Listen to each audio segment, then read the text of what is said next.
So listen, let's rock and roll and get into character. So Lou, it's fantastic to have you on this episode of Leadership Bites. I always start these by saying, look, obviously I know who you are because I've invited you on, and we've worked together. So Wow. which is, we were just talking, that's like a flashback to the past. But Lou, just who are you? Who you're working for? What's the role? And then we'll get stuck into it. Super. Hi, Guy. Yeah, great to be here. It's a new thing talking on podcasts for me, and something that I've kind of got my confidence up a little bit more to talk about the agenda and what I'm all about. So I'm Lou Houston. I'm head of inclusion at Tarmac. Tarmac are the UK's largest construction company. We have around 6,000 employees in the UK, and we're part of a really big group called CRH, who are global, and we have about 80,000 employees worldwide. Now, the reason I reached out was 2.1. It was just great as you came across the old LinkedIn stream and, various things, and me going, oh, of course, Lou, I'm an egg. But, depending on what the role is, it would have been worthy of a chat, but maybe not worthy of the podcast. But, so lovely to connect. But, I'm head of sausage making, which would be awesome, but not relevant to me, when I'm doing leadership. But, that head of inclusion, it's and I need to be very careful when I say this, but I was going to say, I almost said the word, it's a trendy thing now, and I pulled myself back because that would have been a really wrong thing to have said, but it's relevant. Let's say it's become more relevant. I think maybe it was a thing that maybe people, head of inclusion, what does that mean? But I think maybe I'm going to be the Philistine on behalf of Philistines and say, you're at a social gathering and somebody says, oh, inclusion, what's that about? What's that response that you give people to bring them up to speed? Yeah. Okay. So first of all, I'm great at dinner party. Really good. And my husband loves it because I get on a soapbox quite a lot. But I think from a corporate perspective, what I'm pretty delighted about is that Tarmac have been taking this journey seriously for a good few years. Actually, I've been in post for 2 years. And unlike some organisations that have reacted and still positive to the kind of Black Lives Matter movement or the Me Too movement, and thought we really need to be on this, we were on it before. So good for us. How did the role come about? I've worked in HR for a number of years. As you know, you and I have worked together from HR operations, but more recently as head of talent for Tarmac. So this is the first thing I say to a lot of our leaders. Forget the PC stuff. Talk about talent. Talk about who you want to bring into your business and who you want to keep within your business. Because if you try and think of it that way, so we want the best talent within our businesses. We all want that. And we want everybody who works within our businesses to bring all they've got to the party, because we want the best ideas. We want that good mix of conflict, challenge, ideas, all of those things. And you will only get that when people feel like they belong and they feel like they can do that within an environment. So they're safe, they feel safe enough, I guess. So as a business, as a construction company within a big old industry, which we are, think about next gen, people that want to come and work for organisations. When they look at your careers website, they're looking at, how sustainable are you? What's your carbon footprint? Do I really want to associate myself with you? And I think if we're honest about it, construction is a long way back from kind of, wanting to work for Google or Amazon or all these kind of really hip companies. So I think as an industry, we recognised a number of years ago, unless we did something, we were going to seriously be in trouble in a number of years. Got an aging demographic workforce, and not lots of innovation. There is lots of innovation when you get into it. But from the outside in, you wouldn't see that. You'd see somebody tarmacking a road or quarrying in a quarry. So I guess that's my number one. I've got lots more to talk about on that, but I guess that's a dinner party. I guess that's what I would say. It's all about bringing people in and making people feel like they belong, and who doesn't want that, right? So what I'm hearing there is, I mean, there's people in roles already in an organization that maybe, and I don't want to use the word, I always offer the first word I was going to say, because I recognize that sometimes it's completely the wrong word, but it also tells me that I may have old thoughts in my head, right? So I was going to say, Talk about bias. Yeah, yeah, exactly. But I don't want to hide yeah. from that. So I offer it out and go, I'm about to say a word, I'll tell you what it is, then I'll choose the right word. But, so some people are almost institutionalized by the environment that they're in. I've been here a long time and I see the world through that particular lens. I'm not a bad person doing bad things, but I kind of imprinted on that when I started, chicken and egg. And now you're asking me to look through a different lens. So there's that, if you pick up the stick, you get both ends. And then, so I've been here a long time, and you've then got those people in the middle of that distribution curve, I guess, who are, well, I do have a particular sort of frame of reference, but if the majority of people are looking through that lens around me, the safer thing to do might be, to share that perspective, so I'll go that way. And then you've got people on the outside looking in, who, what I'm hearing from you there is that, so it is about inclusion when I'm in, but will I feel included if I come? Is that almost that full spectrum that we're talking about there? Well, you can't have diversity without inclusion. Right. So you can do all you want around updating your website, putting out the good corporate messages, but when people come in, if they don't feel it straight away, they'll leave. So that's not a great situation to be in. I think we can all agree on that. I think what you're talking about is the uncomfortable conversation, and believe you me, I've had a number of them, and that vulnerability piece, right. and that's and actually the third thing, and I think it's a really important point to make, and I make it a lot with our senior teams, is that we're really successful at what we do.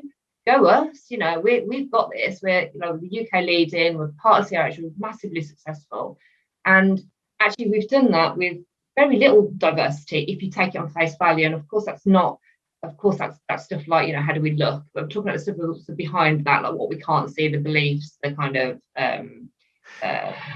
the way we deal with things, our learning styles, which of course you would know an awful lot about. So I have a mixed bunch. I have a bunch of people who have been on their own self journey and get it. They get that actually this is the way the world is changing, and we need to change, and we need to reflect the people that we serve, otherwise we'll be left behind. And there's lots of examples in business companies that have done that and were really massive and fell really fast because they did not keep up. And then there's the ones that are kind of, you start talking to about belonging, and they all of a sudden start thinking, well, this does mean something to me. Just because I'm white, middle-aged, senior manager, I still want to feel like I belong. And something that has happened with us is that we're this kind of sandwich generation where we're looking after children, but we're also looking after our parents. And a number of managers within our business have had to work more flexibly than they did 10 years ago because they've got different responsibilities. So all of a sudden, this agenda means something to them too. And I think that's an important thing to say, that a lot of people initially think about inclusion, think about the tick box, race, the kind of gender, the kind of stuff you can see. But when you delve beneath that, we all want to feel like we belong. We all want to feel like relaxed. We feel like we're at home, and that's really, really important. So I have a spectrum of people, but again, when I walk into a room and I say, I know you've got 4 hours of me. Look at you. And often I can think people, not always, but there's a part, and I know people do it, and that's okay. I think really use these 4 hours doing something else. Usually, and I would say 90% of the time, they walk out of the room going, I really enjoyed that conversation. That was such a different conversation to stuff I do day in, day out, and I'm going to do something different, both personally and with my team. And that's really motivational for me because every conversation counts. And I'm very interested in, when you've got younger organizations, in the sense of, I work with some private equity based organizations. They're startups. And they are generally London based. They're of a younger age, and I wouldn't say there's an automatic diversity. That wouldn't be relevant to say, but they are inherently more diverse because they're almost at that starting block, and geographically it's more of a mixed demographic anyway, and blah, blah, blah, blah. But then, of course, when you have organizations, as you point out, that have been around, well, in most of us for living memory. I've always known that name, Tarmac, for example, and you've got long tenure, then it's not an organization's, there's no reason, we're not going to start getting rid of people who are perfectly great. Oh, no, but right, absolutely clear. No, we're going to have a forced mix here. But actually, the tenure, of course, then may mean that actually the turnover here is of a level that even if we forced certain hiring protocols, it would still take, potentially a decade to come through. Yeah, more. I've done it. Yeah. I've modelled it out. Yeah, Oh, right.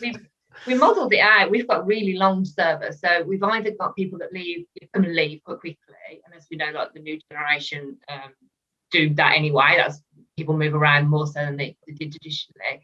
But yeah, we've also got really, really long service and brilliant. Especially in a heavy industry like ours. That experience counts. When you're dealing with kind of geology and those sorts of things, it's all learned experience. And so yeah, I absolutely agree with you. I think it really, there's 2 points here. Number one is you need to know your data. So okay, let's know where we're at, what we're at, and where are we trying to get to. And there's a number of things we did there to understand the current makeup of the workforce and what they really wanted out of this agenda. So that's number one. And number two, we've set some ambitions. So we haven't set targets. We've decided to call them ambitions, and we are tracking those ambitions. So I think it takes away straight away that vulnerability of perhaps a demographic that are in the majority that think I've got no chance here anymore. I don't fit what they want for the future. That's absolutely not the case. And that, it's a lot of reassuring the workforce that this is about us all. It's just about being welcoming to all and safeguarding this business into the future. Everyone's here and we're good at what we do. So it's a really valid point, Guy. I've noted a couple of things down just from hearing you talk there. And one thing that strikes me is it's almost an interesting balance of don't beat yourself up as an organization because you can't force certain things to shift in terms of hires, etc. But also don't let yourself off the hook either. And that's an interesting balance, I guess, of what is what can we do other than maybe go on the training course versus hold on, Houston, we may have a problem here. Hey.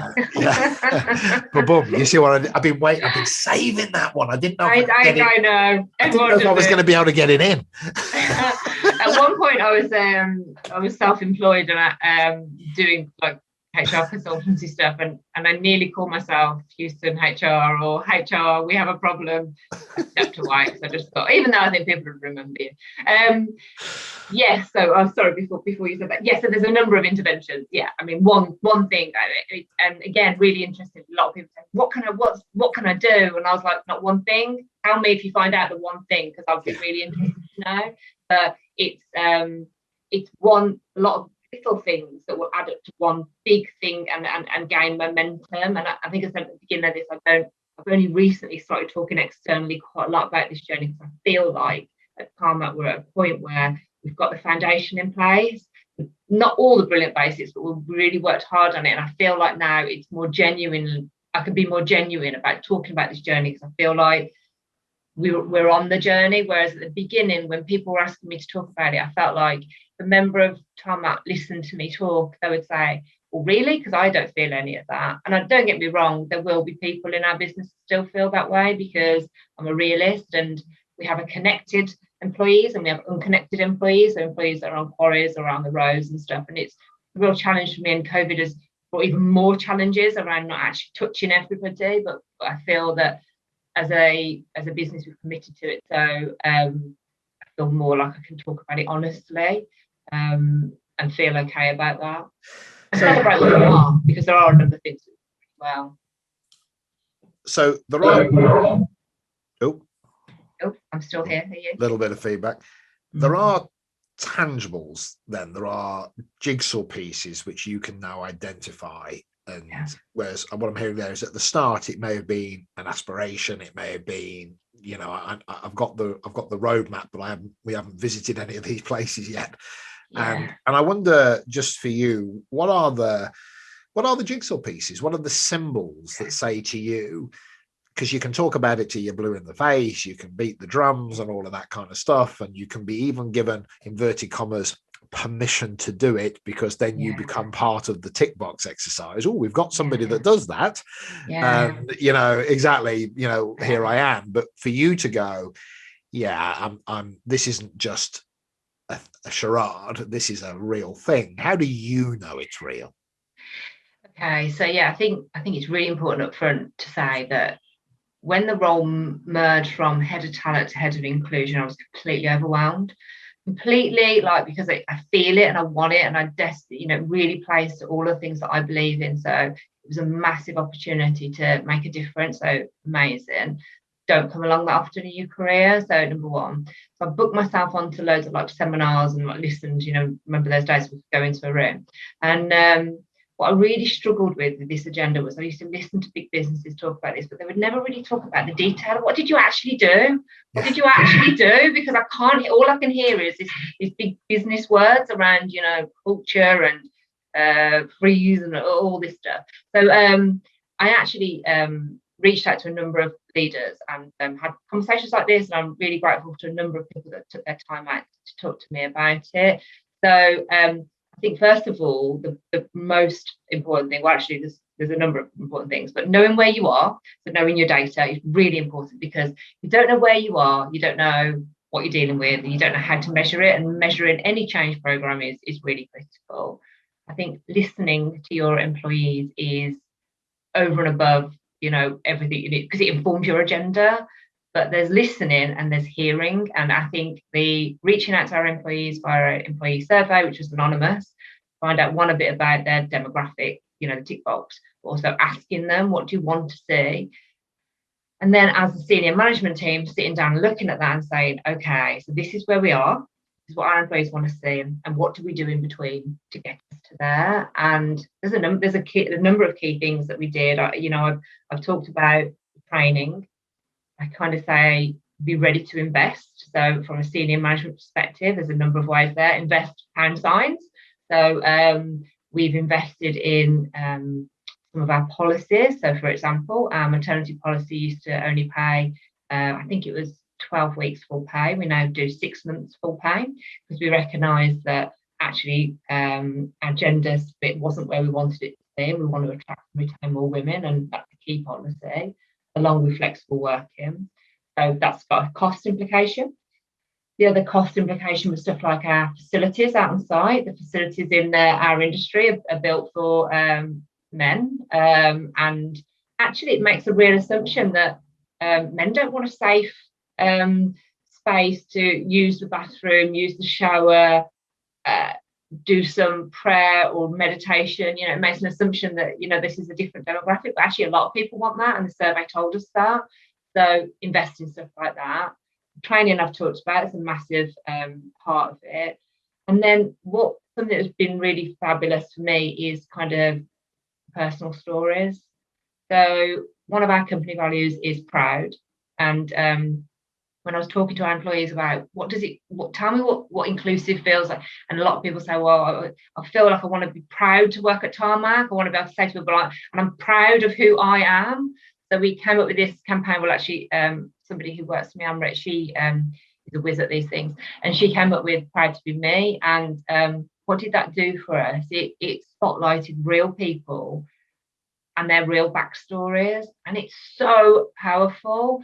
So we now use this Proud to Be Me as a way of introducing ourselves at all our meetings. So before I would come on, I would say, I'm Louise Houston, and I'm proud to be me for these 3 reasons. It could be anything. It could be I'm proud to be gay, I'm proud to get a degree, I'm proud to work at Tarmac. It doesn't matter. We don't prescribe it. But what I would say is I found out things about colleagues that I've worked with for over 10 years. I didn't know. It kind of opens the conversation. And then we've set up we call them communities, but you may know them as networks or employee resource groups, and they're dedicated groups that provide a voice from our employee groups into senior managers, because a member of our executive committee sponsors each of those. So I'm already seeing that traction. So around the ExCom tables, not just me and the HR director talking about this, but our kind of MDs of our regional businesses, our strategy director, talking about LGBT or BAME communities. And that is so powerful, because getting other people to talk about a community they don't necessarily identify with is where you want to be. This is where we start to see stuff happen and stuff moving. That was a lot, right? Yeah, and I find this really intriguing. There's these symbols.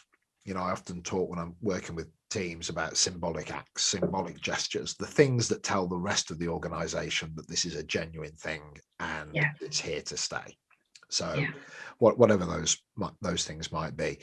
And when I hear about something like I'm proud to be me, that's you could bring it in as an intervention. But of course, if leaders of the business start to actually stand up and go, hi, everybody. So listen, I'm proud to be me because, and then they offer an element of vulnerability in that, recognizing that it doesn't make them vulnerable.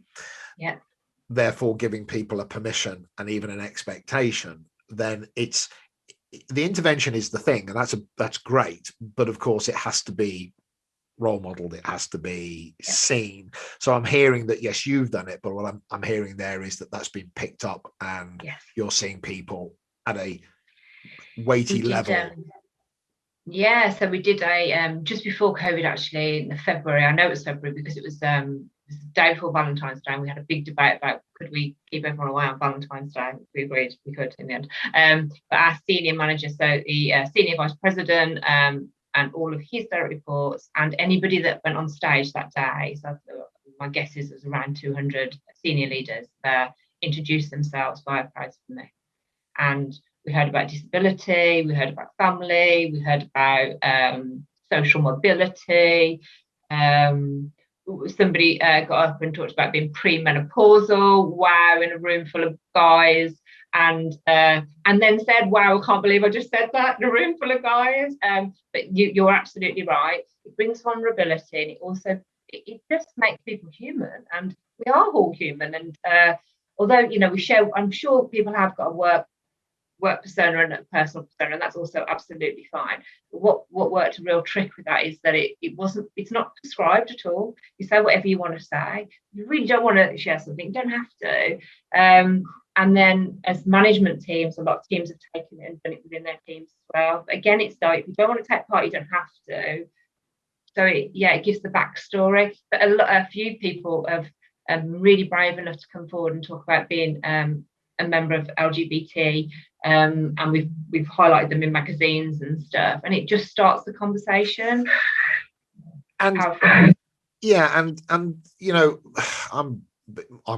male, and male mental health is a thing, I think, as well. And that's I think it's twice the rate of suicides for males than it is for females. And that's an interesting one, I suppose, particularly in probably a fundamentally, I'm working a lot in the construction industry, and it is predominantly male, especially at the pointy end, so to speak. And so those things about bringing, there are, what would I say here? I guess there are the flagship kind of things that you can say, hey, that's inclusion. And it's interesting, I suppose, that if somebody can say, yeah, I love poodles,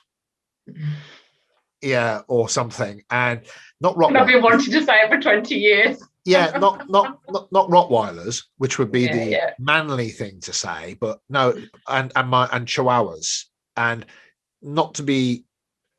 I mean, and that's that interesting thing, isn't it? And I've never really been confident enough to say that, because maybe that would.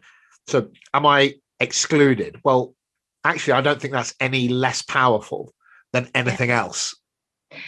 Yeah, like I said, it's about getting to know the human behind the job title, and starting the conversation, and realizing that other people have got stuff going on. So a good example, and I think, would this have happened anyway?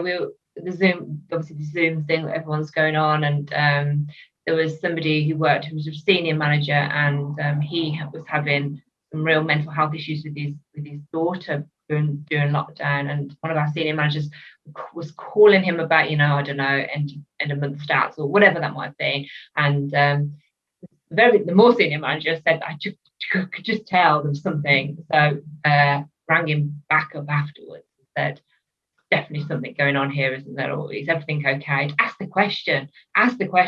And then, of course, it all came out, and we managed to support. And that employee was proud, came forward, and we did a bit of a one of these kind of conversations that people dialed into and listened to. And that was really powerful, because you're absolutely right. We link up with an organisation called Mates in Mind, who obviously mental health, especially for men, because we are predominantly male. But just listening to a senior manager talk about mental health, because that was part of his story, what was going on in his life. Again, small thing that kind of is massive replicate, out in the workforce, for people to hear that. And we have unfortunately had suicides, and whereas before it'd be, yes, we were all devastated. We've had people talk live on these things about how that felt to be the line manager, or how that felt to be the crew member of, and that's really interesting. And I'm not going to take credit for all of that, but I do believe that the IND agenda is helping us have that conversation. Yeah, and I think I've been fascinated by that as I've done coaching and more in this space as well, in terms of in the COVID times, just that's become quite relevant. And I was just having a session with somebody not so long ago, and he'd had a conversation with me, and that, this is a very strong individual, physically strong, and a large man, and all the symbols of strength were there, but actually there was an inherent pain that he was sitting with. And when we started to have the conversation, what became clear was his daughter had basically turned around and said, why is work more important to you than me? Right. And Collective. Yeah, exactly. And it's fascinating stuff. And I wonder, and I just wanted to check in with you, because I'm willing to kind of hold my own kind of lack of understanding on these things sometimes. The ability from somebody to share that, you could say, well, that's, there's a mental health umbrella there, there's the what it was doing to him, et cetera, et cetera. But does that sit under inclusion? Is that the ability for me to, just the fact that I as a male can share my sense of fear, that's not as obvious as I have a disability or I'm in a blah, blah, blah. But does it still sit in that camp?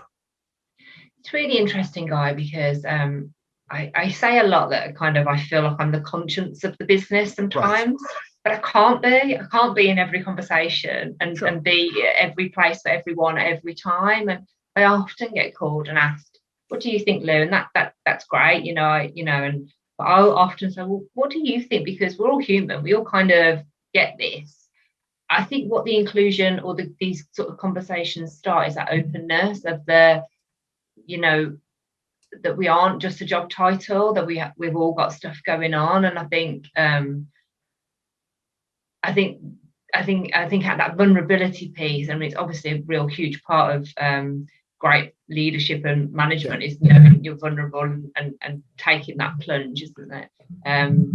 But yeah, I think you can't, change happens and inclusive culture happen when everyone plays their part in that.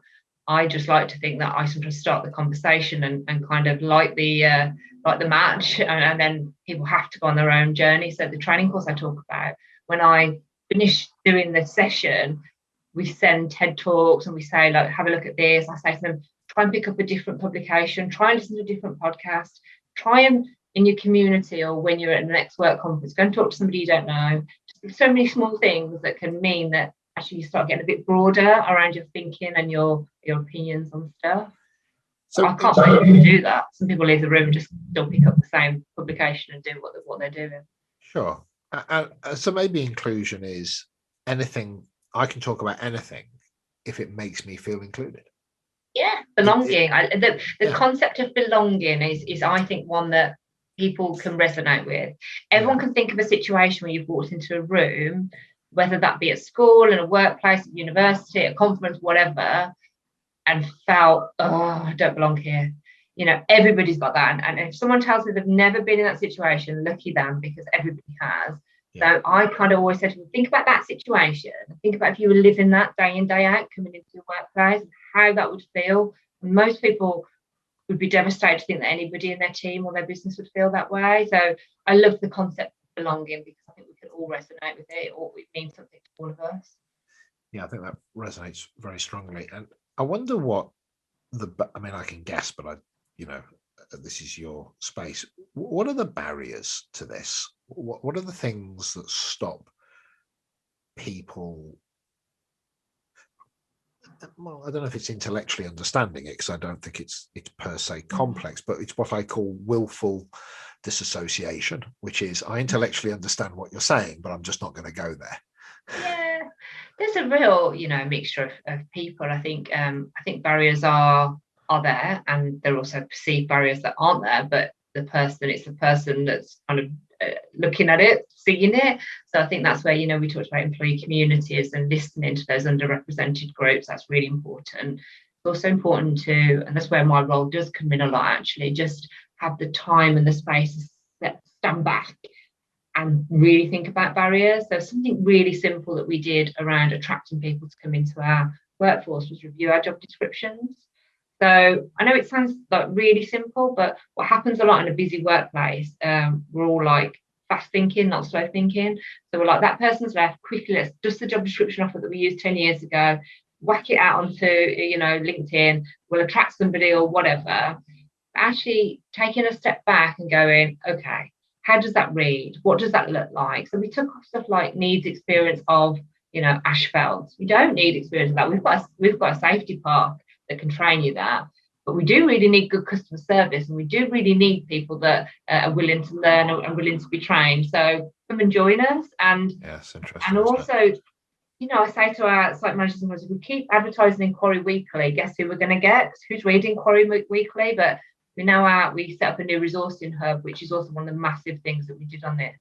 And we obviously use LinkedIn, but we also use stuff like Mumsnet and linking with partnerships with organisations that represent people that are perhaps ex-offenders or jobless, or with the local religious groups. And what we found is, by widening the net and changing job descriptions, we're removing the barriers without even thinking about the barriers, because it's fast thinking versus slow thinking. Stop and think about it. Really need to replace square peg, square hole, or would something a little bit different work a bit better for us? So I think a lot of that is to step back. I get that that's really hard. It is interesting, though. Things when we talk about this, a degree would be having had to have gone to university. Oh, we stopped all that. Yeah, we stopped loads of that. We stopped loads of it. I had an experience a little while ago that when I was working before I went self-employed, somebody took over the role of leadership development before I took over the role of leadership development. And after a couple of months, I asked us to have a little bit of their time. And I said, does that amount of interest, would you have given me the job if I'd have applied now? And the answer came back, no. And I went, which I knew was rhetorical because I knew where I was going with it. And I said, and can I check in why, or shall I tell you why I think why? And they said, well, tell me why you think why. I said, because I haven't got a degree. And they went, yes, I wouldn't give anybody a degree in leadership if they, a leadership role if they didn't have a master's in leadership development or something along those lines. And I said, so regardless of the fact that in terms of customer reaction or net promoter or anything like that, I significantly usually get the highest ratings amongst the board. That's still a factor for you. I know. Yeah, it is. And they couldn't let it go. I know. And it's you're right. It's the stepping back and looking at. Actually, just say that. So I felt excluded. I resigned. Yeah, actually. There's a barrier, right? And then when they left, I came back and got the job. It was hilarious. Yeah. But it's just I felt so excluded. I was like, oh. But also, my challenge to you is that's probably your thing as well. And I'm sure it's not. I hope it's not anymore with how successful you are. But I think sometimes you think, I haven't got a degree. I'm not going to get that, so I'm not going to go for it. And something I talked about right at the beginning of this was this talent pipeline a lot. And what I see now, what makes me feel happier is when I look down, to the 3 to 5 year plus side, I'm starting to see some diversity there. But that's again because the training that we've given to line managers when they're doing the talent reviews is around step back and really look at this. Like, what do we really want? What is talent? What is your perception of talent? What is your unconscious bias? Why are you picking that person to do the development opportunity? Why not that person? And, it's turning it all on its head, which is really uncomfortable. And I think, you're ready to be uncomfortable if you're really ready to go on this journey, because it is hard. And I think when I took that talent role, and I kind of said, why are the same names? What are the same names? And if they've been on the talent radar for 2 or 3 years, why don't they know our next leadership team? Why? It's the why. Why are we doing it this way? And I'm sure I'm a headache. I'm sure I am. And I sometimes even apologize before I say it. And I'll say sometimes, what I'm going to say. And I think there's a collective, we know what you're going to say. But I feel like I'm winning a bit when people start doing it before I say it. They know what I'm going to say. And I think that's okay. I think, if you're not paying me to be a saboteur, but you are paying me to hold space on an opinion or on a way of thinking that you yourself have tasked me with doing. So I'm going to use that license. And I often say, I always say to pitch, when I'm pitching for business, I go, listen, be careful what you ask for. Yeah. Because I think, Lou, you're very similar to me in the sense of, because I will give it to you. And if your people feel the change, and then the problem with the change is that you won't change, then you'll end up doing more damage than when you started in the first place. Yeah, and I think, I absolutely agree with you. And I think a lot, we've started this journey, so we've put ourselves out there. We're saying we want to include you. We want, this is our ambition, this is our vision. Everything I do underpins that we do as a business. But be careful what you ask for, and what you see a lot in a inclusive culture is people coming forward raising perhaps a harassment or bullying issue because they feel that they feel like the environment's ready to accept it. And actually it's quite a positive indicator. Of course it will level it off, but I think if you're telling your employees this is what as a business we are about, you've got to be ready then for people to say, well, that's not what I feel, so what are you going to do about it? And that's where I say be ready to invest, because it's not just pound signs, it's actually you've got to invest time, and you've got to invest hearts and minds into this, because this isn't something you can just tick box. If you're going to do it properly, you can't tick box, and it's people can see straight through it. People can see straight through when it's a tick box. And I'm really passionate about that, and I really hope that that I'm coming across as that, because I am a realist. I know it's going to take time, and I know there'll be good pockets of behaviour and bad everywhere. But progress against any agenda is good. And the other thing I would say is, don't wait for it to be perfect to do it, because I got myself in a bit of a tiz at the beginning of this. I didn't want to upset anybody, and I want to bring everyone along with me, and it needs to be perfect because I don't want to upset that group, and I don't want to upset them. And actually I've kind of had to really take a step back and say to myself, I'm doing this genuinely. We're doing this as a business with all the best intentions. And if for some reason somebody gets offended along the way, talk to me about it, and I'll look at that, because I'm open to it. But not doing anything is actually louder, because not doing anything is awful. And I hope the people that work with me can see that and feel that from me. And I guess that what also happens is that part of that person's reaction to you is part of their change often. And if you have enough evidence that says, actually, no, of course I can always learn to say something differently or better. That's the stuff of life. But actually my message, do you trust my intent? Do you understand that I'm coming from a good place? Fine. So actually I can take the feedback that maybe that word wasn't the right word or something like that, if I'm off cue there. But the reality is, how much of that probably sits with them. And I'm quite interested, I'm incredibly interested in something that plays into the caricature of this, but also is sometimes true, which is when people weaponize it. And I don't know if that, what do I mean by that, is when, if somebody wants to almost start to utilize the agenda of inclusion to push an agenda that they have. And when I look to the States, for example, that there is a lot of stuff going on over there, which has literally weaponized these topics to the point where they're pushing for things to a level that seem to go beyond the reasonable. Yeah, That's a tricky one. I'm not sure I'm qualified to answer on a global scale on that, but I think I think it's whatever something that you're comfortable with might be something that I'm not comfortable with, and I think that's again something you've got to navigate through with this agenda.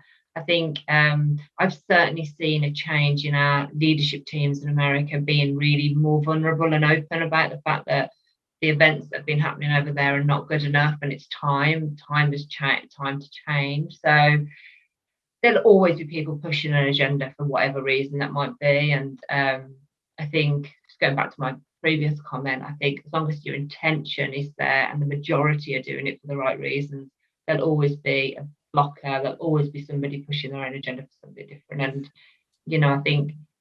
I think letting them know that, because I think people sometimes, I like to think they're not doing that consciously. I'm forever the optimist.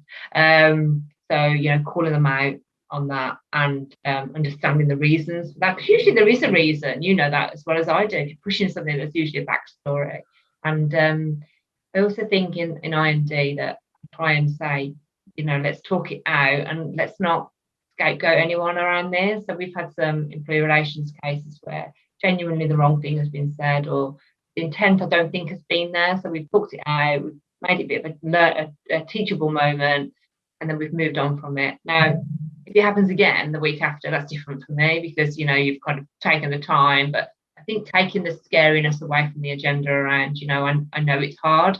I find it hard too. Imagine being head of inclusion and then saying the wrong thing. I mean, it happens. I'm human. I don't know all the answers, and it's a lot of pressure to carry on your shoulders. It really is. So I totally get it out in the real world with real line management.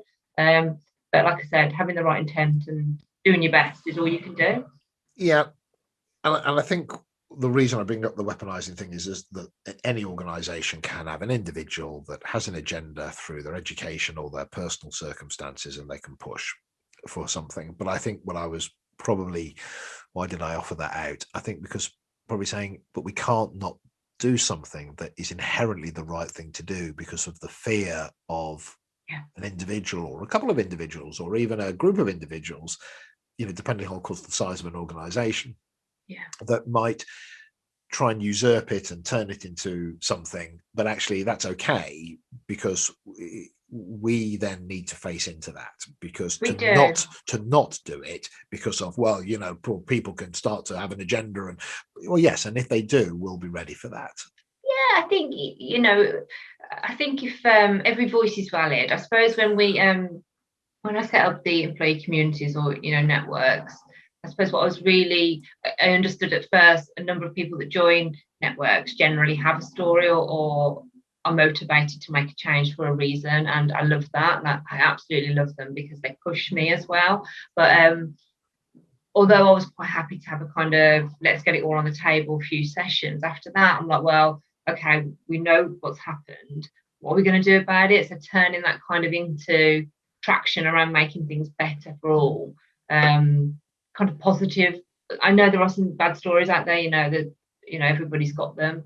So there's something there about just taking the time to listen, even if you don't want to hear it, but then saying, thank you for sharing that. Now what are we going to do about it so it doesn't happen again? And that's really powerful. And I think that, I said at the beginning, we did the survey that was anonymous. When we try and launch things like the maternity policy or the welfare audit or whatever we're doing, I try to say, you said you wanted this, and we've listened to that, and we've done this. And don't get me wrong, there are a number of things I'm still trying to push through and still trying to get through, and it's just going to take time.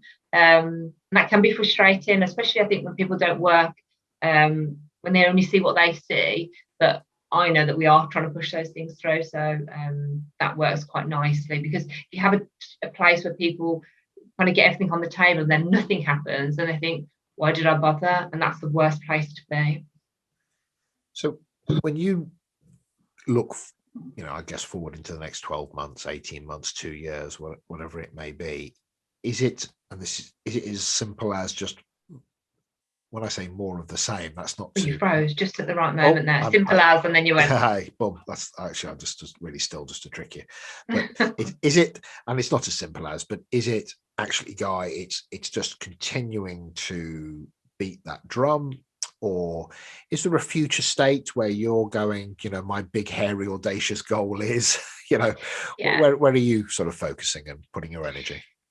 So we have ambitions. I think I said that before, and actually put them here. So I'll read a couple of them because I don't know them off the top of my head. I do know what they are, but the actual words are better on this. So the first ambition is to be reflective of the communities in which we work, with an increased focus on attracting and retaining more women and more BAME communities. Can I get you to just at all levels? Can you bring that into the what sorry, you're reading? Yeah, every time you turn your head, I lose you. So just do that again for me. Speaker. So I'll say again. To be reflective of the communities in which we work, with an increased focus on attracting and retaining more women and BAME communities at all levels. So remember at the beginning, I said this agenda is just so huge. It's so huge that there's so much to do that actually you can be completely overwhelmed, and the tracking of stuff. I found that gender and race or ethnicity actually are quite easily understood by the workforce, and actually not that it's easy, because none of it is easy, but it kind of helped me focus our attention. So I track all that, so I track where we are now and our ambitions for the future. I haven't put a number on it, so I haven't, but I just want to, and I'm seeing, I've only been on this journey for a couple of years, I'm seeing like a 1%, and it sounds like, well, what's 1%? But 1% is massive, it's big, 1% is progression, so I'm good with that. Yeah. So that's not to say we're not looking at disability or LGBTQ plus or anything, because we're looking at all of that broadly, because that comes under the third ambition, which I'll talk about. So that's one of the first one that we did. And just to say there, the communities in which we work. So this is an important one. So we have 400 sites in the UK, and what I expect to see in the city of London would probably be very different to what I'd expect to see in South Wales. So I can break down my stats, so I know what's happening where, and that really helps, because like you say, if you're recruiting from the local demographic, which is right, and should be leaving a legacy in the local demographic. Yeah, you can't force an agenda. Right. Yeah, it's different to the geography, right? Yeah, absolutely.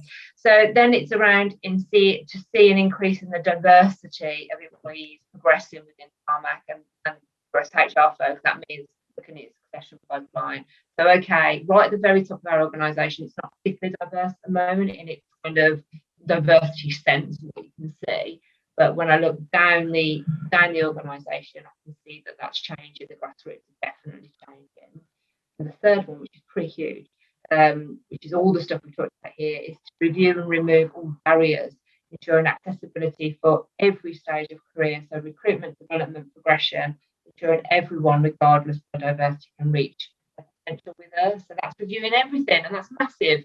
And there's a big work plan behind all of that, from how we recruit, who goes on development courses, who we associate ourselves with, how we shortlist. There's a huge plan that goes behind that, and all of those things were just constant drumbeat, I guess is the way to say it. But also, I think don't be fixed on it. It's fluid. This agenda moves every day. Who knows what's going to hit Twitter this afternoon? Who knows what some big corporation are going to do? And it's got a movement. I love that. I love the not knowing. It's great. And I think it's come at a beautiful time. I mean, with the whole nature of where we are, and social media was one thing, and then with COVID, it's created this whole. We were just joking about it beforehand that when COVID started, we were kind of all in our suits for the first week, on Zoom, and you wouldn't let your cat or your dog into the room. And now I was doing a pitch to the client the other day, and literally, his cat jumps on the table. He doesn't mind. I've got my kids in the background. We don't care, because things are shifting. So it feels like these topics 10 years ago, my God, 5 years ago, no less legitimate, but harder to do something about, probably. And it feels like there is a moment in time now where we can go on this. Yeah, I think so there's a couple of things there. I think the working from home thing has the mindset around that has moved forward dramatically from a lot of non-believers So we talk about outputs a lot. You know, if someone can get a job done, whether that be the middle of the night because that works for their school run or their sleeping habits or whatever, or you know, during 4 hours they do as much as they're expected to do in 8 hours because they work like really hard. I think that's really changed COVID. So that's great. So what is the new normal is really interesting. The other barrier though, Guy, and it is a big barrier and it's something that we've been working on, is social mobility and access. So we talk a lot about kind of hotspots and cold spots within the UK, and we're working really hard with a number of charities that work with underprivileged areas where people don't have a laptop and can't interview via Zoom because they simply haven't got access to that. So I think as employers with social consciences, you know, although we're all like fast forward into like interviewing on Zoom, but just always encourage everybody to slow down and kind of go, great for me, I don't have to take that commute every day and rush to drop the kids off at 7 a.m. But for others, actually, this isn't great. So we just need to always be thinking a bit broadly. And I encourage anybody that's listening to this to think about that before they 100% change something to something that's going to have barriers for other people, because there will be them. Well, listen, I'm just been looking at my notes and we've covered a huge amount there. Yeah. You know, we have, and so I'm going to just because, you know, with a bottle of wine and a curry I could go on about this, you know, for some time. Anytime. We discovered we live real close. I know. I think we could jog over to each other, as it turns out, which is hilarious. So I'm sure we'll keep the conversation going, but so I'm just going to bring us to a close, I think, for this, because I think I'm alert to people's listening kind of times, and just also it seems like a good place. But just on a personal note, I think I find it's lovely to speak to somebody that has the passion. It's lovely to speak to somebody that has the drive for a topic, and it's not just an intellectual exercise. You know, I can see it coming out of you, and that's a beautiful thing. So just for me and the listeners of this podcast, and for those that maybe from, you know, Tarmac sort of dialing in, I think you've done it proud as a topic and as a motivation, and I think it serves, you know, really well. So I'm just going to say thank you so much. That's really nice of you to say, and thank you. I think I'm in a unique position where I've got a job that plays to everything that I believe in, which is unusual. So thank you so much for having me. I really enjoyed it. And yeah, if any of your listeners want to find me, I'm on LinkedIn as Louise Houston, and always open to having conversations. And I'll put that link in the description. So I'll press the stop button and we'll hang around for a couple of seconds. Let's do that. Bear with me. Okay.